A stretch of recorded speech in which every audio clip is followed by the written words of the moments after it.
जय हिंद दोस्तों। आज मैं आपको बताएंगे आपको कहानी यानी ऑब्जेक्टिव क्वेश्चन किससे। तो आपको सीता यानी आपको कहने का मतलब ढहते विश्वास, धरती कब तक घूमेगी, ये सब है। धरती कब तक घूमेगी से ऑब्जेक्टिव क्वेश्चन, धरती कब तक घूमेगी जैसे अब ऑब्जेक्टिव क्वेश्चन आपको देखने को मिलेगा इस वीडियो में।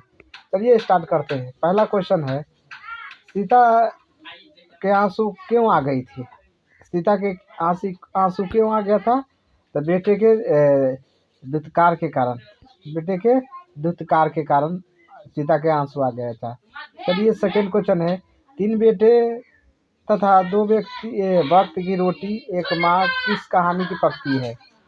तो तीन बेटे दो वक्त की रोटी नहीं दे सकता, वो किस माँ की कहानी है? तो ये है आपको धरती कब तक घूमेगी। चलिए आगे बढ़ जाते हैं। सीता को कितने पुत्र थे? सीता के कितने थे? तो तीन था। कितना? तीन। तो आपको तीन ही सही हो जाएगा आंसर। चलिए आगे आगे बढ़ जाते हैं। आगे है, धरती कब तक घूमेगी कहानी किस लेखक द्वारा अनुवादित है? यानी धरती कब तक घूमेगी ये किसके द्वारा है? तो ये सबर दहिया द्वारा, सबर दहिया द्वारा धरती कब तक घूमेगी। चलिए आगे बढ़ जाते हैं। आगे आपको है, तीन बेटे की माँ है, कौन है माँ? तो सीता।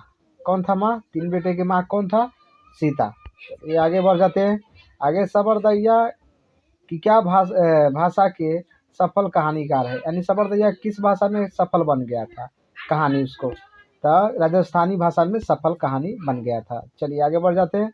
धरती कब तक घूमेगी शीर्षक कहानी का कहानीकार कौन है? यानी धरती कब तक घूमेगी इस शीर्षक कहानी का कहानीकार कौन है? तो ये कौन है? सबर दैया। चलिए आपको समझ आ गया होगा, धरती कब तक घूमेगी, सबर दैया।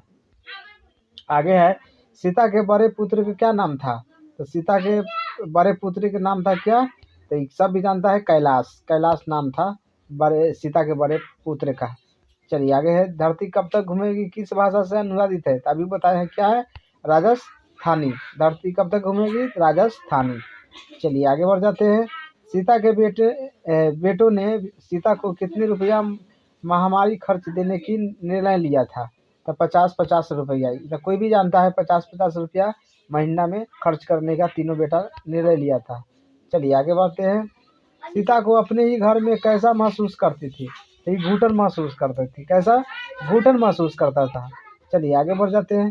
धरती कब तक घूमेगी किस भाषा की कहानी है? तो राजस्थानी। राजस्थानी। धरती कब तक घूमेगी किस भाषा की रचना है? तो राजस्थानी। अगला क्वेश्चन है, धरती कब तक घूमेगी कहानी में किसका प्रधानता दी गई है? धरती कब तक घूमेगी इस कहानी में किसका प्रधानता दी गई है? तो इसे दिया गया है नारी का। किसका दिया गया है? नारी का। चलिए आगे बढ़ जाते हैं। अर्ध विकसित सी अवस्था किसकी थी? तो ये सीता की थी। यानी आधा जीने वाला और आधा मरने वाला, ये किसकी थी? तो ये सीता की थी। चलिए आगे बढ़ जाते हैं। धरती कब तक घूमेगी कहानी का प्रमुख पात्र कौन था? धरती कब तक घूमेगी प्रमुख पात्र कौन था? यही था सीता। कौन था? सीता।